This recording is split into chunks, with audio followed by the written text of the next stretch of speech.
What's up YouTube? I'm just another guy and welcome back to Ebbsfleet United. So here we are now at the start of our, or halfway through our, how many years is this now? 1, 2, 3, 4, 5, 6, 7, 8, 9th season in the save. Is it 9th?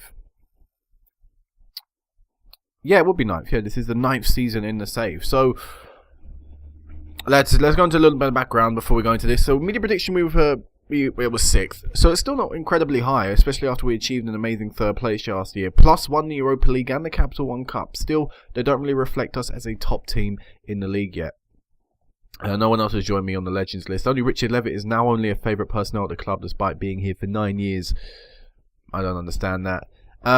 Any landmarks before we go on? We have improved our youth facilities twice, as you can see. I think one was like youth recruitment, one was probably youth training and stuff, so we'll have a look at that right now. Currently we have good training facility, good youth facilities, average junior coaching, and average youth recruitment. So, you know, we're getting them up to now levels which is suitable for where we are in the league. That is, of course, a massive plus. Have we broken any records recently? No, we haven't. Who's the youngest player? Frampton. Frampton's the oldest goal scorer for us. That was way ago. Way ago. Way ages ago.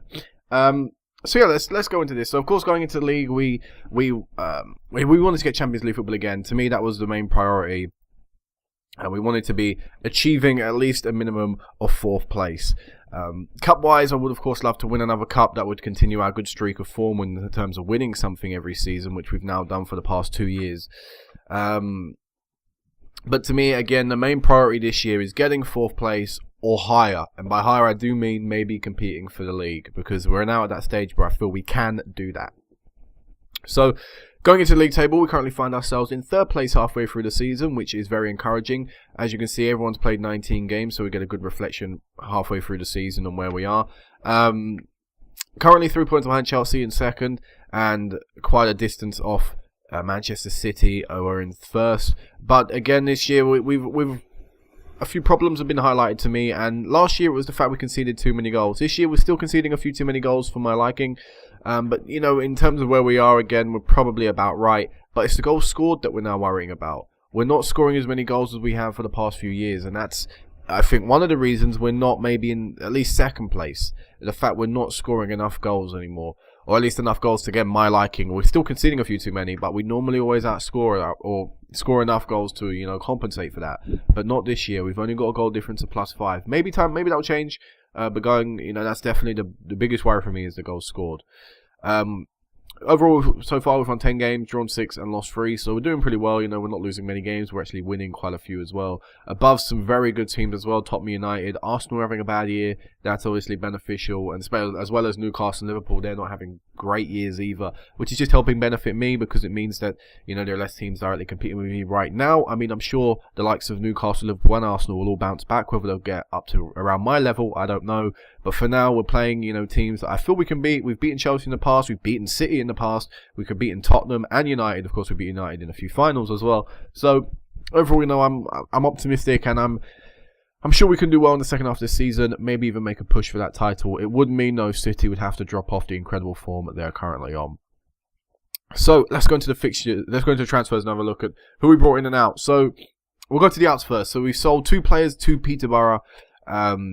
Very early on. Peterborough New Boys back in the Premier League after being promoted, relegated and promoted again.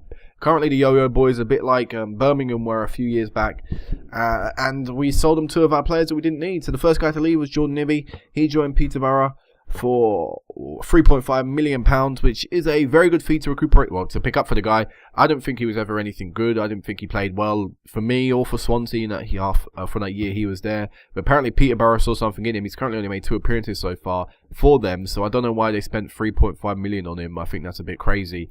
But yeah, that's a really good fee to pick up for a player. I don't really rate that highly.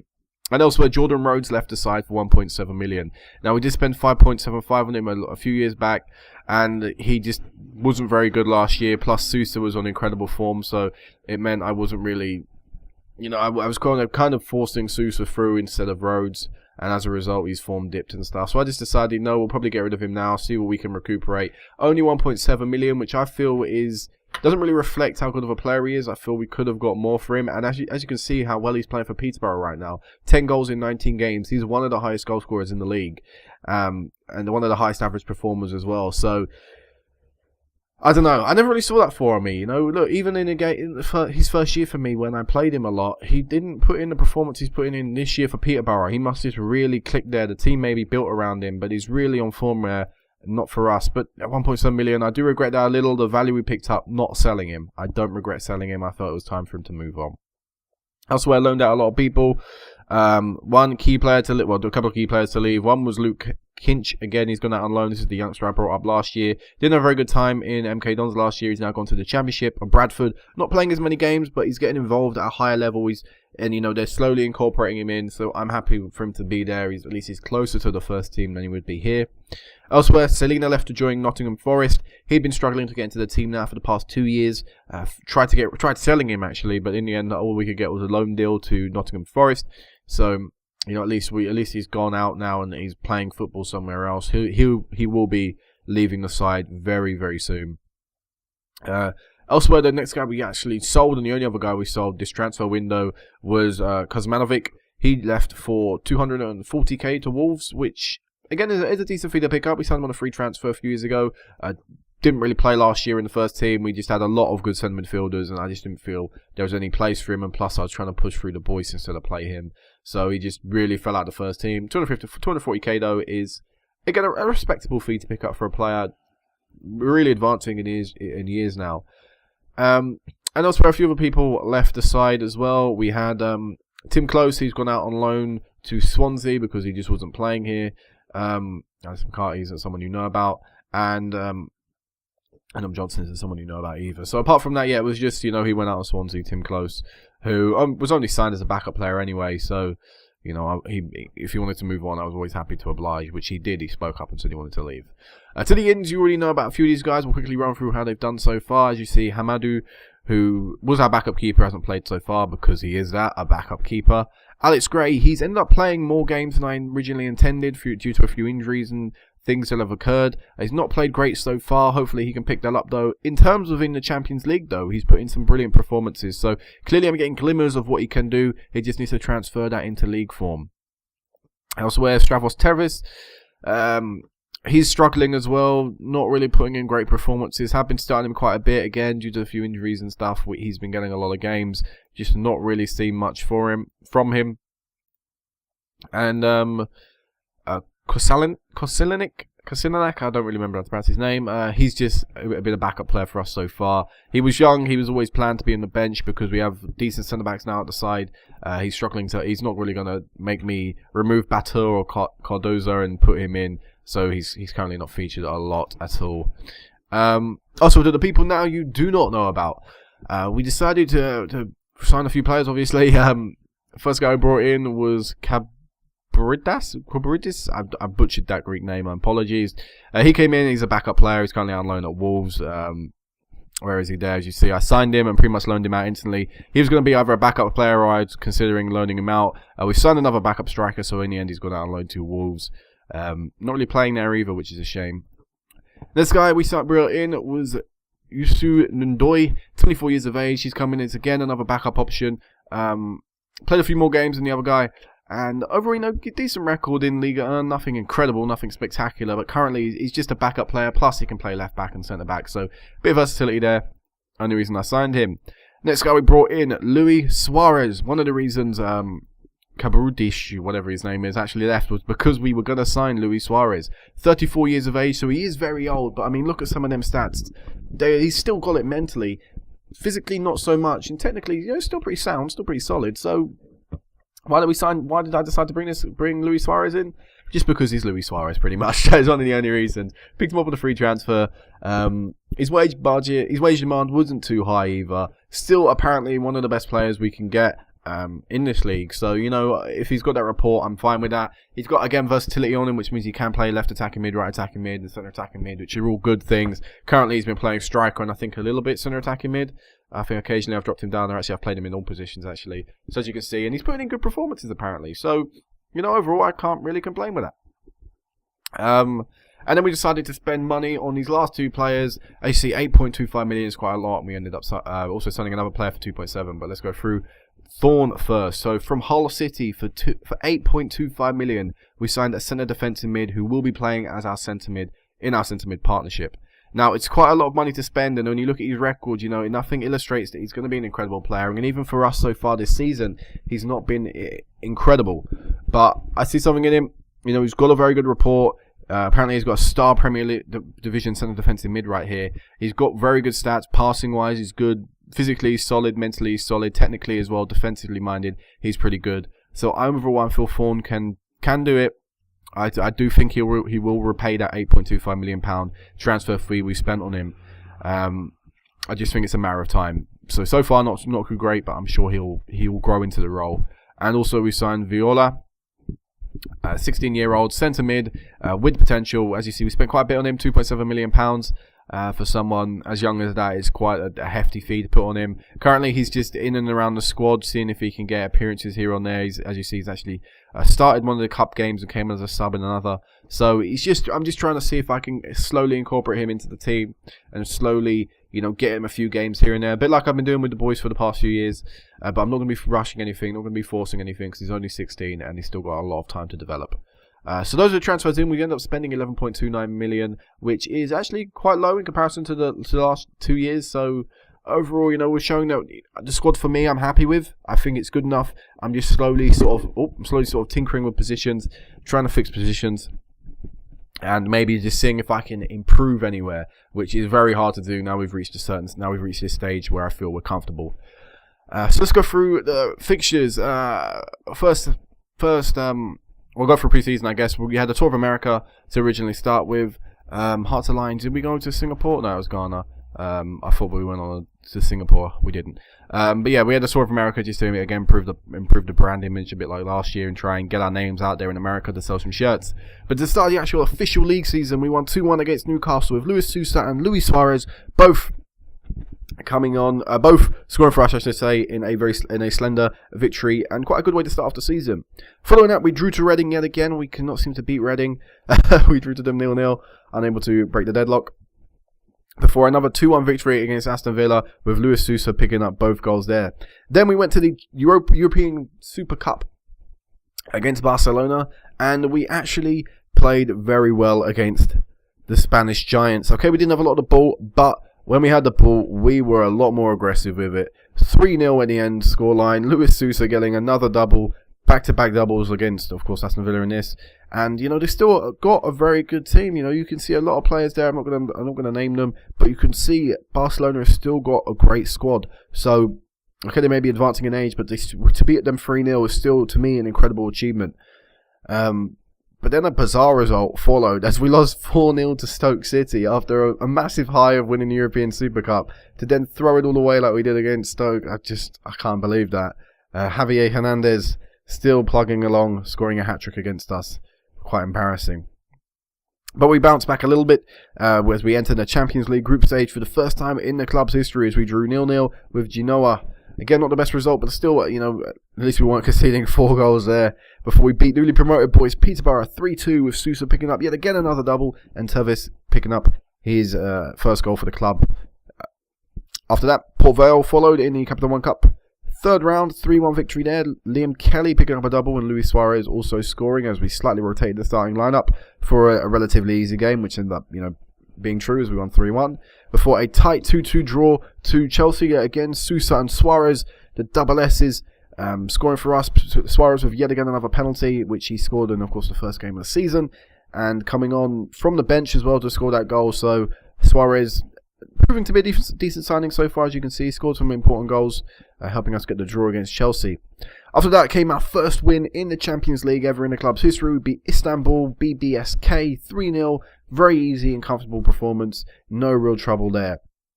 After that, we played Southampton 1-0. Sousa scoring the only goal. We beat Arsenal then away from home 1-0 with Sousa getting the only goal. That is an incredible performance. Okay, Arsenal having a bad season, but still to beat them at the Emirates is a massive plus. And plus, it was the first time we'd played them since we beat them in the Europa League final. So, still can't beat us, Arsenal.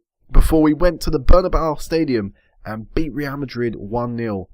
Richard Levitt scoring the only goal of the game. Richard Levitt is just a man. The first time we've beaten a real, again, European giant away from home, and to do it at the Bernabeu, incredible. And, we played them last year as well, and we couldn't beat them. This year we've beaten them at least once. So those are encouraging signs. Progression is being made. So following that, we went on a really surprising poor run of form as we lost 5-1 to Sunderland in the league. Abysmal. Tervis got sent off, and just poor defensively, poor everywhere on the pitch. Shocking result. Then we lost 2-1 to Brighton in the Champions League Capital One Cup fourth round. Again, another poor result. I did play a slightly rotated team because I felt it was good enough that we could afford to do that. As you can see, I put Hamadou in goal. I just pretty much rotated a lot of the team, and it backfired on me massively as we were knocked out of the Capital One Cup, unable to retain that. Before we lost 2-0 to City. Poor result. Should have been, I'm not sure he should have been City, but should have put more of a fight up against them. I think it was just a poor run of form sort of affecting morale now. And then we lost 3-1 to Real Madrid. They got their revenge after we beat them at the Bernabeu Stadium. And the thing is, we took the lead after 2 minutes before two English lads, Barkley and Jones, helped contribute to Real Madrid's 3-1 thumping of us. But we return back to our sort of normal form, our normal way of football as we've been. Beat West Brom 3-0, nice, easy, comfortable result. Sousa picking up a hat-trick in 23 minutes. Drawing Cardiff, not great, but still not losing after our poor run of form. I just wanted to make sure we were undefeated for a while. We beat Genoa 3-1, a result we really should have got in the first game, with Sousa and a Levitt double helping us win there. Followed that up by a Brighton 2-1 victory.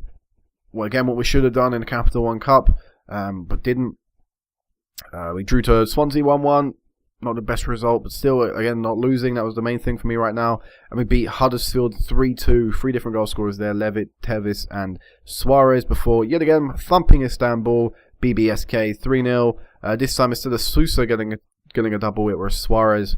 And again, another centre-back scoring against them. So in the Champions League, we ended up finishing top of the group. Real Madrid ended up getting knocked out as Genoa ended up beating them to second place. As you see, the fact that we actually beat Genoa in the fourth game of the group ended up helping us get first place. Well, actually, was the reason why we got first place. So that was incredible. So we're going through Europa League holders and the Champions League group stage at top. So yeah, that's an improvement from last year where Real Madrid won all 6 games in their group and we were in it. Now we finished top of a group where they finished third. So encouraging signs going into the Champions League knockout round. And then the last 4 games before we ended this update, we drew 0-0 to Liverpool away from home. I think that's a decent point to pick up, even if Liverpool aren't doing too great this year. We beat Leicester 4-0, a result you would expect. We beat Tottenham 1-0, and then we beat Manchester United 2-2. We drew to Manchester United, 2-2. And as you can see, very recently, Liam Kelly has stepped up, to the task at hand, and has been the guy really helping push the team forward in these last few games. So I'm really happy with Kelly so far. He's actually playing, I believe, centre attacking mid in this tactic. I believe Sakor is still playing centre mid. I don't think I've fiddled that around.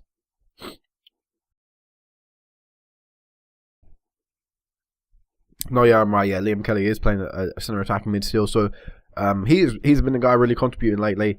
But still, we've not exactly scored loads of goals. I felt we should really score against Cardiff. Shouldn't really be conceding 2 against the likes of Huddersfield. Who else did we concede 2 to? Peterborough. We shouldn't really be doing that. Rhodes actually scored against us there. I didn't point that out. Jordan Rhodes scored 2 against us. So very nearly was the guy that cost us the game. Sousa's 91st minute goal, helping us turn that around.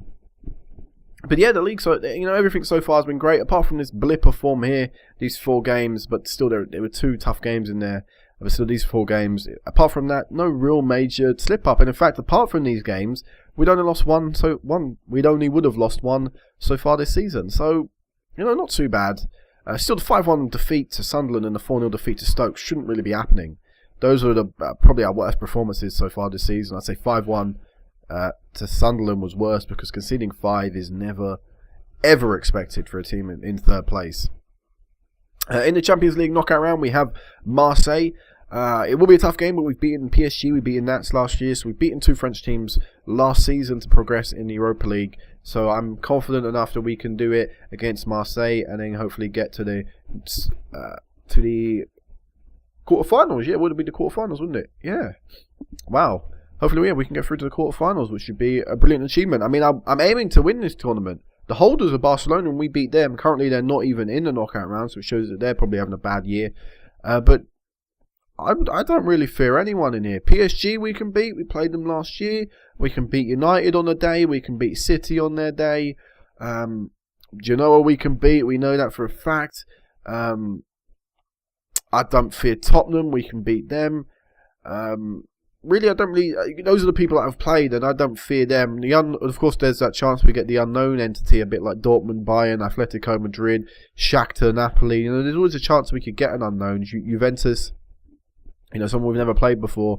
But still, I'm confident enough that we can go quite far in the Champions League and maybe even win it this season, which would be the ideal plan. Obviously, if we can win this, the quicker the better.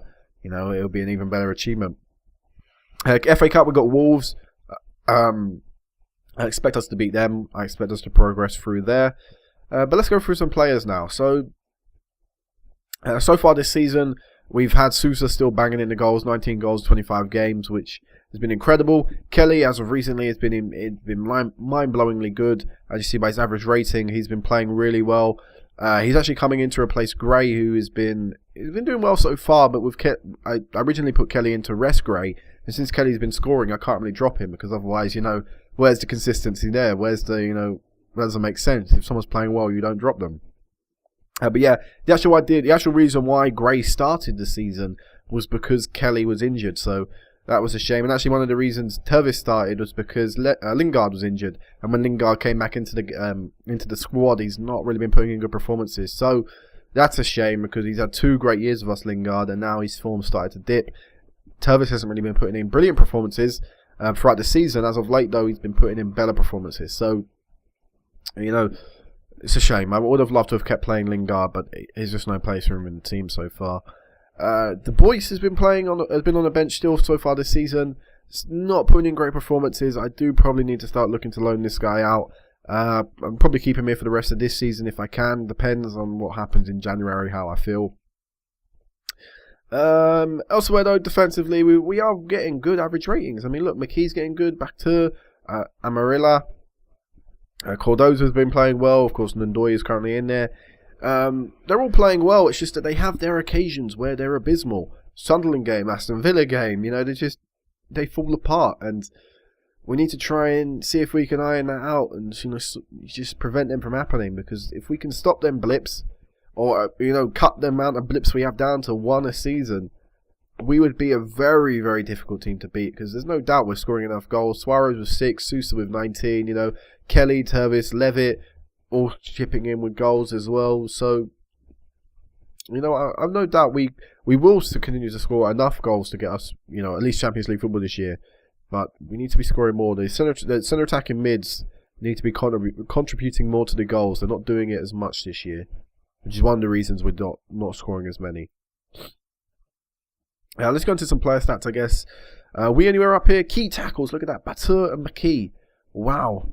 That is an incredible stat to have. Player of the match awards, we are currently 3rd and 4th with Sousa and Kelly. Clean sheets, Larinus is up there with 8. It shows that we are still good defensively.